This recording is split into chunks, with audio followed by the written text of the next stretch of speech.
হুটহাট কোনো মেহমান আসার কথা শুনলেই কিন্তু কি রেখে কি রান্না করব আসলে দিশাহারা হয়ে যায়। এটা কিন্তু আমার ক্ষেত্রে না, সবার ক্ষেত্রেই এমন হয়ে থাকে। আর এটা ভাবতে ভাবতে অনেকটা সময় নষ্ট হয়ে যায়, মনে হয় যে কি রেখে কি করব, আসলে দিশাহারা হয়ে যাচ্ছি এমন লাগছে।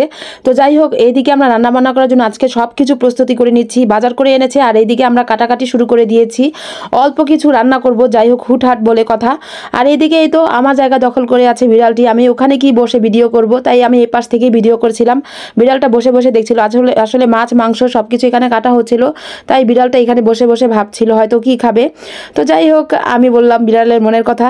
তো এইদিকে তো আমার ভাগ্নি সব কিছু নিয়ে এসেছে। এখানে আমরা গরুর মাংস, মুরগির মাংস, মাছ রান্না করব, ইলিশ মাছ, এখানে আমরা শোল মাছ রান্না করব, ভুনা করব, অনেক কিছুই রান্না করব। সব কিছুর ভিডিও করতে পারবো কিনা আমি জানি না, তারপরে আমি চেষ্টা করেছি টুকটাক কিছু ভিডিও করার।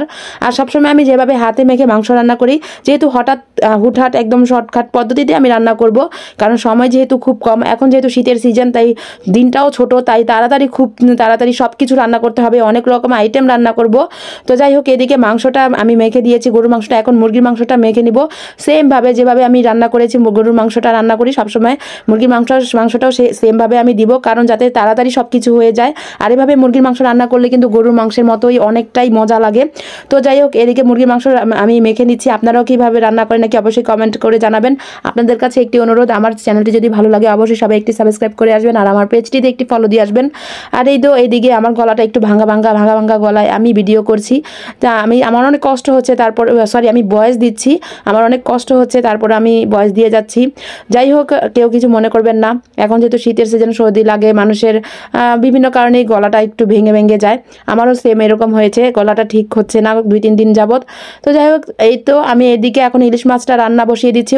আমি গরুর মাংস, মুরগির মাংস ওগুলো আমি গ্যাসের চুলাতে বসিয়ে দিয়েছি, যেহেতু সময় খুব শর্ট। আজকে আমি এখানে আর এতগুলো রান্না আমি করতে পারবো না, একদমই সম্ভব না, যেহেতু এটা আমি মাটির চুলায় ভিডিও করার জন্য জাস্ট আমি এই এতটুকু জায়গা রেখেছি, এই মাটির চুলাটা রেখেছি, কারণ গ্যাসের চুলাটা আসলে এখন কমন ব্যাপার রান্না করাটা, তাই আমি এখানেই ভিডিও করি, এখানেই সব কিছু দেখাই। তো যাই হোক, ইলিশ মাছ ভুনা করার জন্য আমি প্রথমে এখানে মশলা, পেঁয়াজ সব কিছু কষিয়ে নিয়ে টমেটো দিয়ে দিচ্ছি। টমেটোটা দিলে ভালো লাগবে খুব। আর ইলিশ মাছটা আমাদের ফ্রিজেই ছিল, তো সেখান থেকে নামিয়ে এনেই আমি ইলিশ মাছটা এখানে কেটে নিয়ে তারপর আমি ভুনা করছি।